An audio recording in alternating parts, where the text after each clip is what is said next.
Hello everybody and welcome to Performance on Wheels. This is the 2023 Ford F-250 and today we're going to go over everything that Ford changed onto this new body style. I know when I first saw the new Super Duty, I knew that something was different about it. It clearly had a facelift, and that's all I assumed it was maybe a refresh on the lights, both in the front and the rear, but there is definitely more to it than that, and today we're gonna cover most of the items. We might not hit every single item that is new, but at least the main items that we think will be important to you if you're in the market. All right, now before we get started with the changes, I want to introduce myself. My name is Austin and this is my dad, Todd, and we make all types of different car videos. So if you guys are looking for some awesome car content, please be sure to check out our channel, hit subscribe, hit like, help our channel grow. We're currently in the process of building a Corvette into a go-kart, so please help us fund that build. Now, let's get started by going over an exterior redesign. Where my dad is standing, they did a different design on the taillights, as you can see there. Minor redesign on the rear end. We also have this nice little integrated step, which I really enjoy, but it does have a little bit of flex in it there, doesn't it? Right? Yeah, this one here, it looks like it's connected to the frame and it feels very, very solid. Now, when we hop up in here, we do have a design that's been here for quite some time. Oh, that's really clever. Got a little handhold there. That's very clever. Love it. If you open up the bed here, we do have a design that's been here for quite some time now. The old reliable step. The old Best reliable in the market. step. It is really, really good. And if we actually look closely at that tailgate, we do have ourselves a ruler as well, if you can see that. There's a lot of things as we go through the video today that are going to be cues that the F-150 has already implemented, but now it's on to the Super Duty. I was really noticing that on the interior. One thing we don't have, because we're on a lower XLT trim, is we don't have the new camera that they put on the top of the tailgate, which actually gives you a rear view camera when that tailgate is down. That is pretty darn clever. Because I've been in that situation many times. Think of pulling up to a fifth wheel or something like that. Obviously, you have your camera up top by your third brake light. But yeah, that's a pretty clever design cue for Ford. Dad, is there anything different about the side profile in this new generation? Other than the looks, there's a few subtle cues that you might pick up. Obviously, that bed is going to stand out like a sore thumb, but if you only see the cab and the doors, you're not going to see much of a difference until you see the side profile. What I will say is there is something big on the side.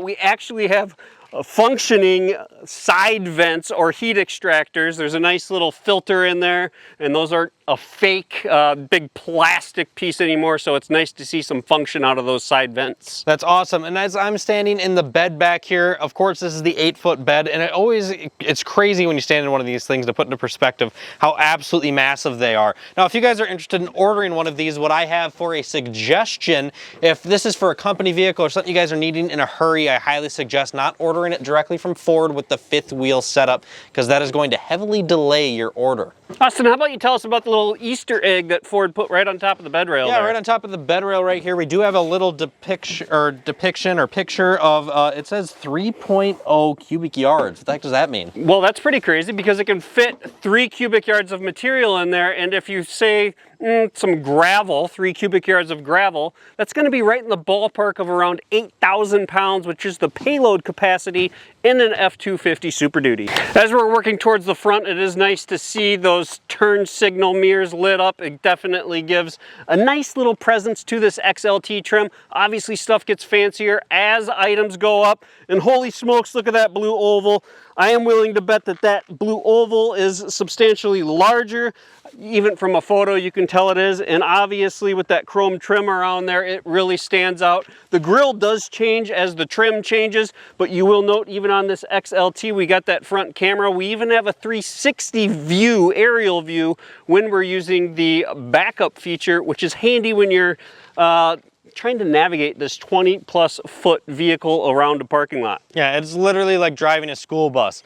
Now, the redesign of the front end I do really like, and it makes the F-250 look a bit more luxurious. The previous model year, or the previous design, I think looked very, very aggressive, and was, I think, probably one of the meanest looking trucks on the market, with just the aggressive, just, what do you want to call that, horseshoe headlight, something like that.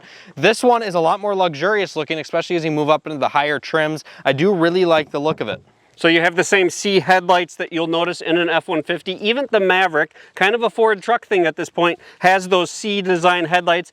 You can see the painted on headlight, which would be the lit up daytime running light on those higher trims. You'll also notice that the side profile or the wheel arches aren't as aggressive as they were in the, I think it was 19 to 22 model year was the previous time. I might be a year or two off on that front end, but forgive me if I am. Also, the hood looks more massive, or masculine, I should say. It's a little more aggressive looking, but when you get behind the wheel, it's actually slanted down a little bit, so it gives a little better outward visibility than the previous model year. That could be a big deal if you're trying to navigate this thing around. I do want to bring up those horseshoe headlights one more time. So that is a signature across the whole Ford lineup now that was originally came out in 2015 when Ford started the all aluminum body F-150. Now for the new model year Ranger, we have a similar design. For the Maverick, we have the design. For the F-150 and all the way through the Ford truck lineup, we now have that horseshoe design. So that makes it pretty cool and a kind of a signature touch. The LED headlights make driving at night a breeze, and even an XLT trim.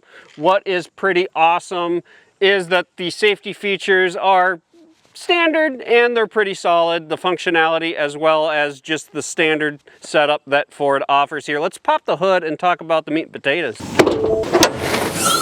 Before we hop into the powertrain, I did want to touch on the headlights that you brought up. We do have auto high beams that are present here on the XLT trim. I do believe they're standard on the XL as well. And I know you don't like them, but I can change the delay on the usage of them inside of the settings on my Ford Maverick, which I drive daily. And I have come to find that I really enjoy their auto high beams. I think they're pretty well laid out as long as you have the right second amount set up to their reaction time.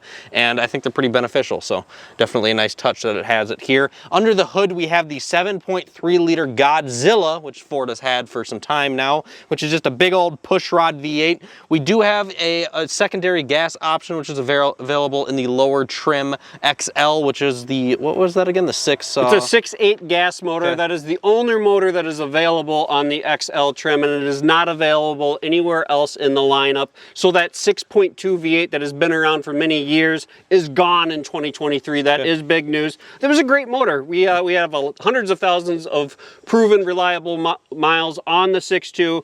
We do already rock a few 7.3s, and they're off to a great start as well. Very simple motor. Obviously, we're just push rod, massive displacement. It's all about getting that torque out of that naturally aspirated V8. What's really crazy to me looking at this is how similar, since we're such Corvette fanatics, how similar the layout and design looks to an LS. It just looks very similar to one. Looks very standard to work on if you got an in-shop mechanic and you guys have all of your in-store vehicles or whatever for your company. They look super easy to work on, and so far they've been rock solid reliable. So if you're toying with the XL over the XLT simply because of the motor, know that you're only getting about 30 more horsepower, and know that your torque numbers are about 40 more pound-feet of torque. Is that 6.8 a newer motor? It's new this year. Okay, so I guess we don't have reliability ratings on that motor yet, but for the 7.3 so far, they've been pretty rock solid. Yeah, and I think the 7.3 is on its third year. Obviously, it's a motor that's been in production previously with some enhancements. I believe the air intake is new this year. There's a few small tweaks. I'm not going to say anything because I'm not remembering off the top of my head right now, but there's a few small tweaks to the 7.3 over the 22 model year. Now, above the 7.3, we do have two diesel options, both Power Strokes, both 7.3s, or 6.7s, I meant.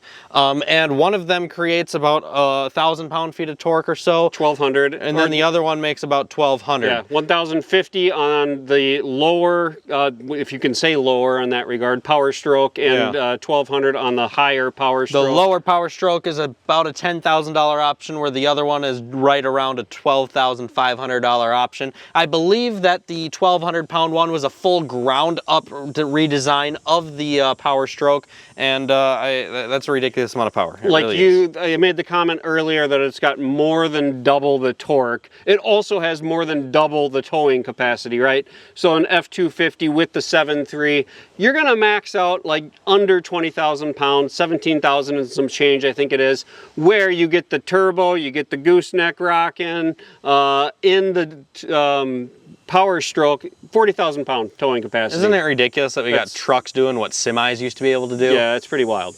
We may not have said anything yet that's going to completely change your mind and make you feel like you need to get the hard-to-get 2023 Super Duty, but maybe there's a few things on the inside here that we'll touch base on that will be the game changers for you that make going after this 23 and above Super Duty the truck for you. There are some changes, and what I can say right off the bat is if for some reason you are cross-shopping an F-250 to an F-150, you're going to find a lot of similarities on the inside here. You will not find a lot of similarities when it comes to gas mileage as well as comfort. Obviously this is a Super Duty. You have essentially solid axles, not quite solid in the front, there's a little more to it, but in the back you're talking solid axles with leaf springs.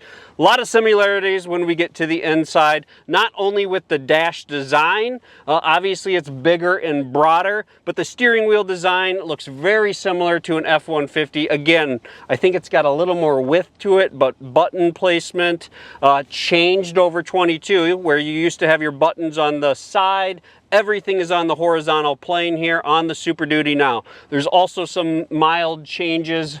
You'd have to have a trained eye ultimately to see the changes in the center stack, where we've got our sync system on, I believe it's an 8-inch screen, available 12-inch screen on the higher trim models, but also the climate control looks similar to previous years, but there is a difference. It really mimics an F-150. Also, the storage is plentiful, which it has been. A lot of cleverness, and there's also one thing here that is really worth noting, that this might be the game changer for some, and it's not the game changer right here today, but this is the first Super Duty pickup to have 5G connectivity, still through AT&T, and I say not today because 5G is just at the basics of the apps, the functionality, the possibilities. I would say a few years down the road, the fact that this truck is 5G capable where previous model years were not, even a few years down the road, you potentially could have the latest and greatest technology that could be wirelessly downloaded or implemented into your Super Duty. That's pretty awesome. And sitting in the back here, I have loads of legroom, just endless amount. It is Ford's clever cloth seats that they've had for quite some time now, Amazing which I seats. find to be extremely comfortable. Yeah. Their seats, they have been doing those for quite some time, and they're good feeling, they're nice looking, and I could easily do a pretty long road trip back here. We do have plenty of ports to keep us charged up. I immediately see a couple USB-Cs. We have ourselves an outlet as well as a cigarette port. We have ourselves some rear climate with some vents back here. Other than that, the door panels themselves look pretty much identical to your classic F-150. And Austin, I'm really glad you brought up power, because one thing that is standard on all Super Duties now is Ford's, I'm forgetting the name, but their power inverter, Power Pro. There you go. Thank you, my son. Absolutely. 2,000 watt capability on the low end. I do think there's some other options, but that is standard on all Super Duties now. Pro Power on board is incredibly helpful when you're out on the job, considering you can plug in some stuff into the bed if you do have those outlets back there. Got one up front. And you can power chainsaws. You can power stuff like that. You can power a table saw, whatever. It is a pretty clever and great feature. Or barbecue weenies at a tailgate. There you go. Kentucky built, Ohio built. This is a American truck, built Ford tough. It's still probably at the king of the hill. Yes, you could say that a Ram is more luxurious, but I will stand by the reliability and durability that Ford produces in their Super Duty. I've got a long track record of proving that to be true. For working for a company that's got over 45 trucks that puts hundreds of thousands of miles on them every year.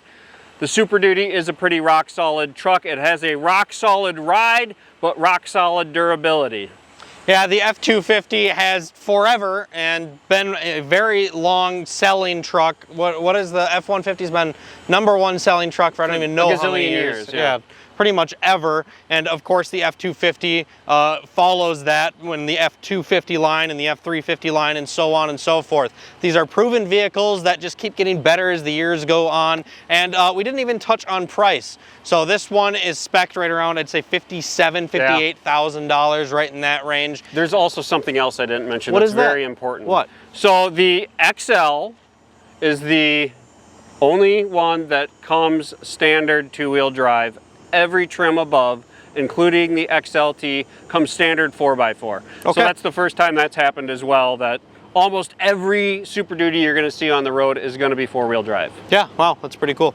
Well, thank you guys so much for tuning into the video here on Performance on Wheels. I hope that you guys got some information and some help about us doing a brief walk around on the new designed F-250. Now, if you guys are interested in other cool car content of all types, please be sure to check out our channel, hit subscribe, and we'll see you guys next time. Have a great rest of your night.